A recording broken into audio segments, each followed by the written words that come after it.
Bonjour à tous et bienvenue dans Miss Net. Et tout de suite, eh bien je vous conseille de prendre de quoi vous sustenter parce qu'on part pour 2 minutes d'un concert.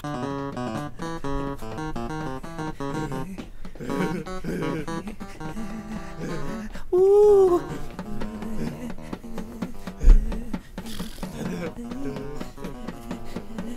Ouh.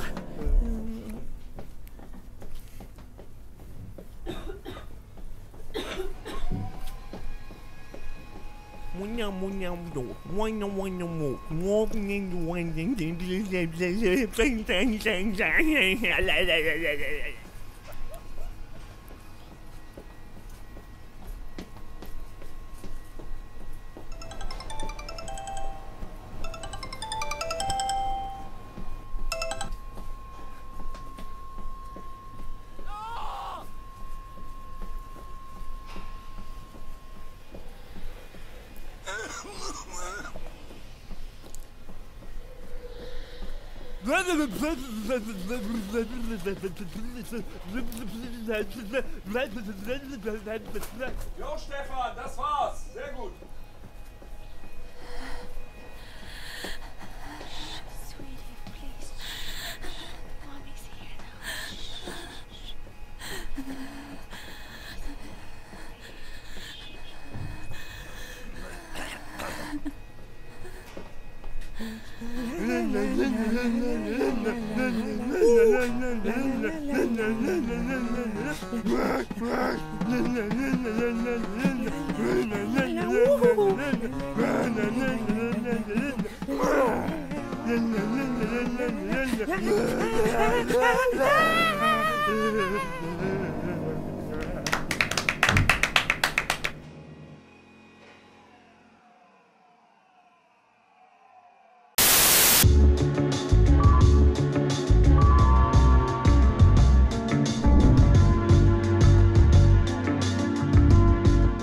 Cette vidéo est un cas spécial car il s'agit d'un Without Music ou No Music. Le but de ce genre de vidéo est de prendre des clips de musique, de remplacer la musique par ce qui serait les vrais sons au moment du tournage. Et notre vidéo est à la base du clip de la splendide musique Fierce Lied du groupe allemand Die Woodies.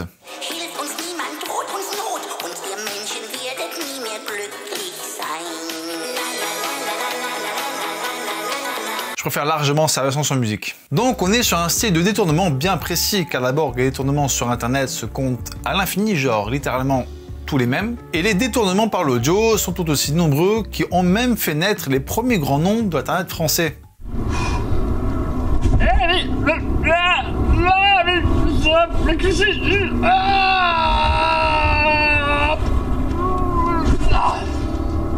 Ah bah non, je te connais pas.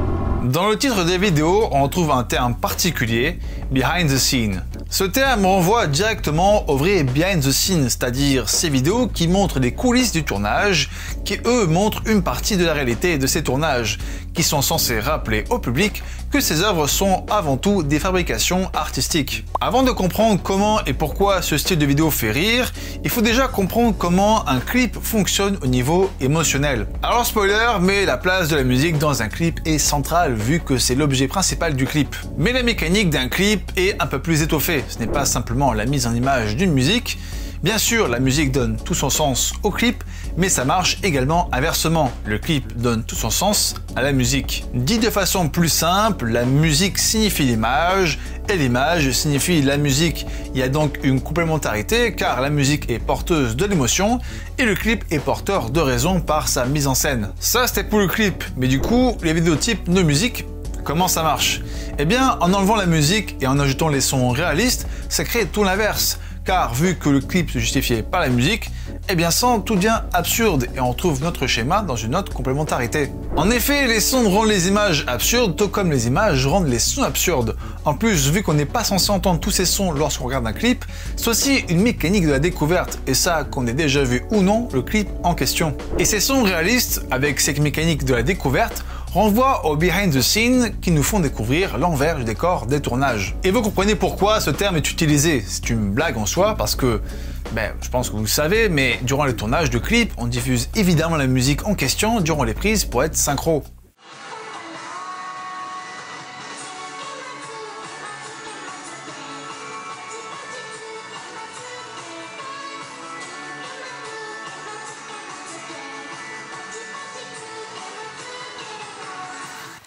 Ouais, synchro, ça quoi. Une fois qu'on a expliqué tout ça, faut être honnête, les vidéos type No Music sont très drôles, mais pas particulièrement intéressantes à analyser, car le principe de ces vidéos consiste à ramener ces clips à un niveau terre à terre, faisant ressortir l'absurdité en retirant tout le subjectif, sauf celle que je vous ai montrée. Et pourquoi? Pour sa mise en scène du son.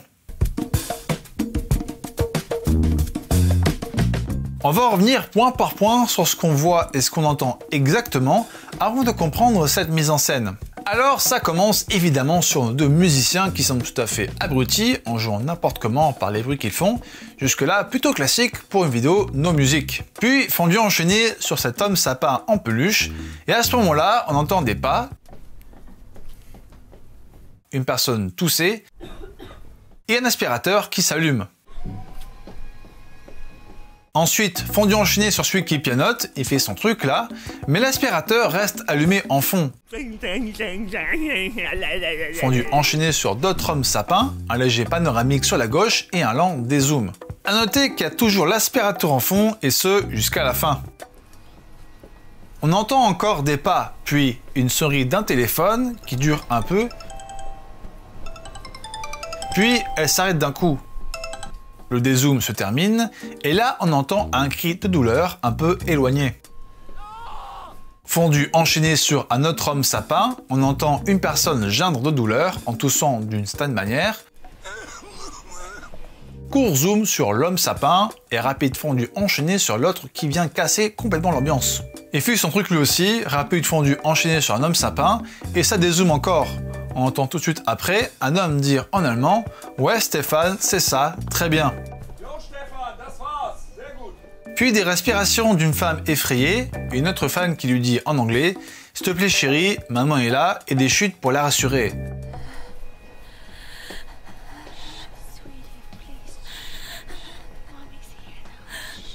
Et puis un homme qui tousse grassement. Pendant ce temps, la caméra va vers le bas, vers évidemment d'autres hommes sapins. La caméra repart vers le haut tout en dézoomant, et dans le dézoom, le pianiste, bien sûr entre grands guillemets, entre dans le chant. Mais on l'entend pas jouer tout de suite, c'est vraiment quand la caméra va vers lui et son compère qu'on les entend jouer à nouveau.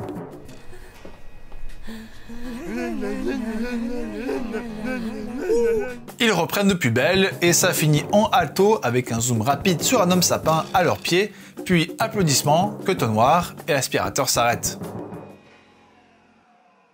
D'abord, vu que c'est une vidéo type No Music, le détournement sonore suit naturellement les images d'origine et donc aussi le montage de base, comme vous l'avez vu avec tous ces fondus enchaînés. En suivant le montage, les auteurs du détournement ont alors opté pour une mise en scène très simple mais très efficace, jouer sur les trois sons, le son in, le son hors champ, le son off.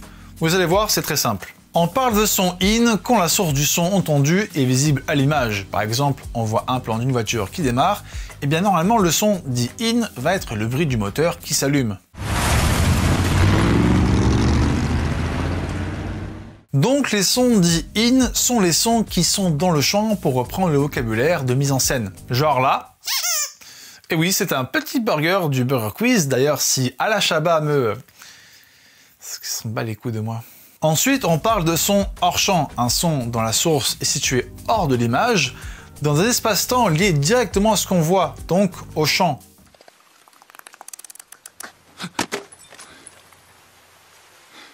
Un mouvement de caméra pourrait faire apparaître ce qui produirait le son hors champ. Genre là, tu vois, c'est parce que je suis DJ aussi.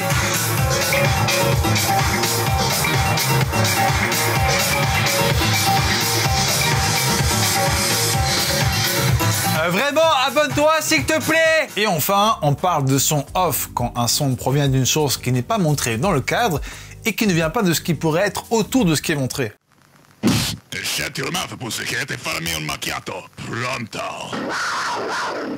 L'exemple le plus connu étant un narrateur en voix off.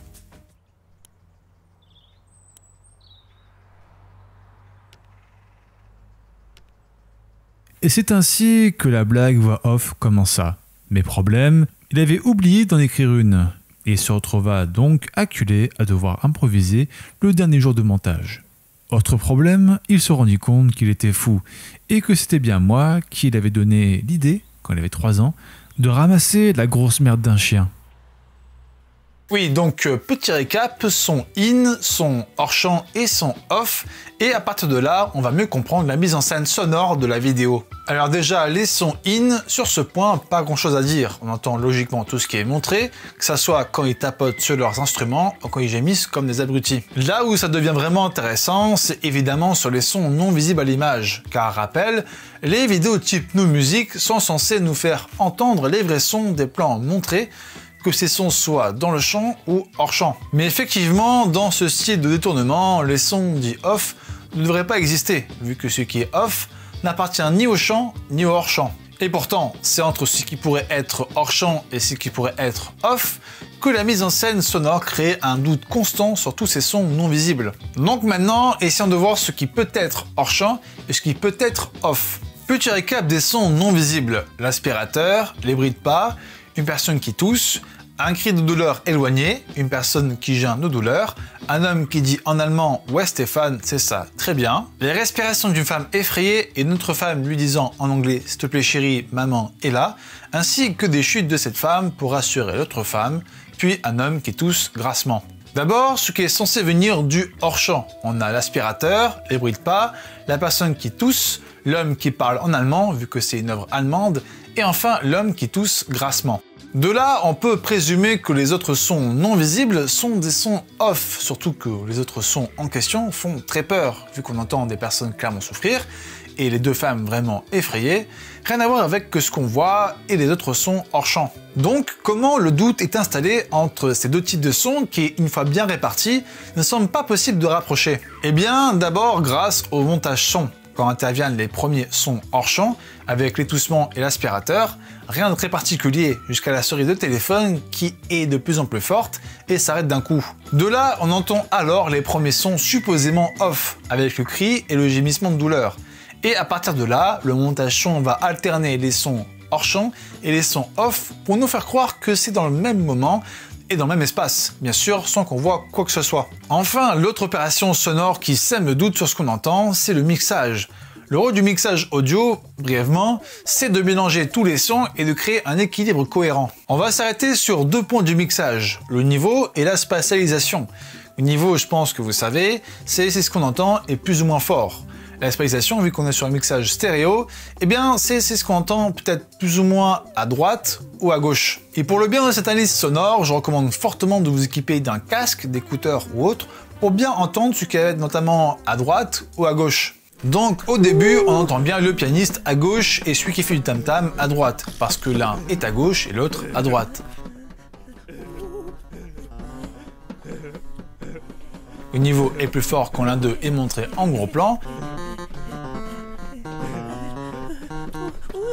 Et tant qu'ils sont à l'image, la vidéo reste simplement dans son registre de No Music. Puis vient le moment avec les sons hors champ ou off. Jusqu'à la sonnerie de téléphone, on est sur un mixage central. On entend les sons au milieu, si je peux dire ça comme ça.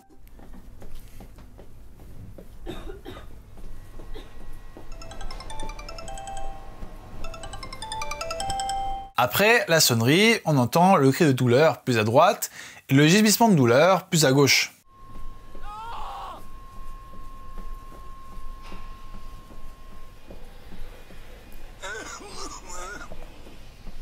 Quand l'autre débarque, on l'entend à droite, comme au début. On entend ensuite au centre l'homme qui parle en allemand avec de la réverb pour bien nous faire comprendre que c'est hors champ.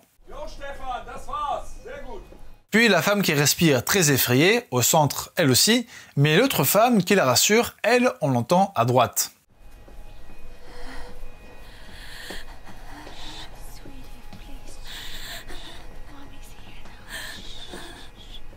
Et quand notre duo revient à l'image, à droite, le mixage stéréo suit cette entrée dans le champ au son où on les entend d'abord à droite.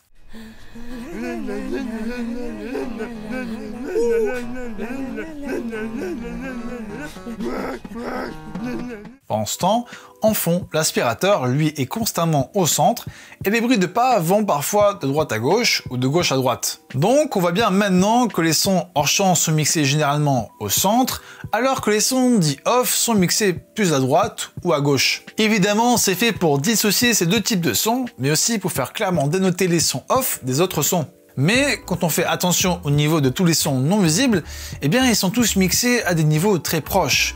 Il n'y a pas de son vraiment plus fort ou plus faible que les autres. Surtout qu'en plus, en fond, les niveaux de l'aspirateur et des bruits de pas ne bougent pas, qui font croire que tout se passe au même endroit et au même moment. Donc d'un côté, une spatialisation qui dissocie les sons hors champ et les sons off, mais de l'autre côté, un niveau de mixage global pour tous. Et c'est comme ça que la confusion est créée. Et cette confusion, au lieu de faire rire ou de faire peur, interroge ceux qui regardent ces vidéos sur ce qu'on est en train de voir et pousse à reconstruire dans nos têtes le non visible, voire à l'imaginer. Avec tout ce son mis en scène et la confusion que ça a créé, ça aura surtout bousculé les émotions des personnes qui ont vu la vidéo. J'ai dit rapidement avant que ça faisait soit rire, soit peur, et sur le fait que ça puisse faire peur, ça peut étonner, mais les commentaires sous la vidéo en question ne trompent pas. C'est une connerie de serial killer qui se passe ici. Ça, c'est une connerie de torture de la CIA, ça. Les enfants, voici comment on invoque Satan. J'ai peur maintenant. Ça me met très mal à l'aise. Est-ce que c'est une sorte de rituel? C'est chelou. Avec un homme qui mange des petits enfants avec ses 347 dents. Surtout que, il ne faut pas oublier, pendant qu'on entend tous ces sons non visibles, on a l'image des peluches d'hommes sapins complètement immobiles, donc aucun indice possible sur ce qu'on entend. Donc tout devient cursed comme le disent les zoomers, et en effet c'est aussi une autre mécanique entre image et son qui est installée. Et puis ça veut aussi dire que par ces deux émotions vécues généralement par le public, donc le rire et la peur, il y en a sûrement beaucoup qui étaient entre les deux. Ce qui a poussé tout le monde à devoir vraiment comprendre ce qui se passe dans cette vidéo, donc à essayer de visualiser ce qui se passe hors champ, donc à devoir imaginer le non visible avec comme seule ressource les sons non montrés. Et c'est ainsi que je vous présentais un concept qui traduit bien tout ça, la zone mixte. La zone mixte, c'est un état psychologique précis d'une personne qui, face à un récit au sens vraiment large, investit son imaginaire au point de pleinement participer à ce récit. Et bien sûr, tout en restant conscient d'être toujours en train de regarder un film, d'écouter une histoire, etc. Autrement dit, un état de veille très conscient. Mais comment on est poussé à imaginer et à être encore plus proche de ce qu'on nous raconte? Eh bien, pour revenir à notre cas, vous l'avez déjà compris, c'est grâce aux sons non visibles, car, comme je l'avais dit dans mon tout premier Missénet, faire vivre le hors-champ, c'est faire naître l'imaginaire chez le spectateur. Et donc forcément, tous ces sons non visibles hors-champ, tout comme off, sollicitent notre imagination. Ce qui nous met dans cet état où on imagine très bien, mais en même temps, pas du tout. On est sûr qu'il y a bien une équipe de tournage très peu investie qui passe l'aspirateur et qui tousse à plusieurs reprises, mais en même temps, pourquoi des personnes sont en train de souffrir? Et on est là à essayer de reconstruire tout ça. Mais reconstruire quoi? On a bien vu combien tout ça est complètement absurde entre le détournement sans musique de base et tout le montage son non visible, et que c'est bien tout ça qui fait que la vidéo est réussie. Mais justement, si on sait que tout ça a été pensé, réalisé pour être absurde, pourquoi on est là à essayer d'y mettre du sens par notre imagination? Alors d'abord, comme j'avais expliqué dans ma vidéo précédente, un montage d'images est avant tout un raisonnement, qui donc, par principe, a un sens. Et si ce montage est bien fait, eh bien on comprend le sens de ce montage. Or, quand ce sens est absent, eh bien on cherche naturellement à le reconstruire. D'accord, mais on n'a toujours pas répondu à la question. Reconstruire? Oui, mais quoi? Eh bien, à reconstruire ce qu'a imaginé, ce qu'a voulu dire l'auteur ou les auteurs de la vidéo. Car, au final, l'esprit du spectateur est aussi actif que celui du créateur. Voilà, merci à tous et comme à chaque fois, merci au 404 de me soutenir. Le 404 est un collectif de vidéastes dont j'en fais partie. Le lien du Discord est en description. Et en attendant, je vous dis à la prochaine. Ciao! C'était M, c'était N, c'était Missénet.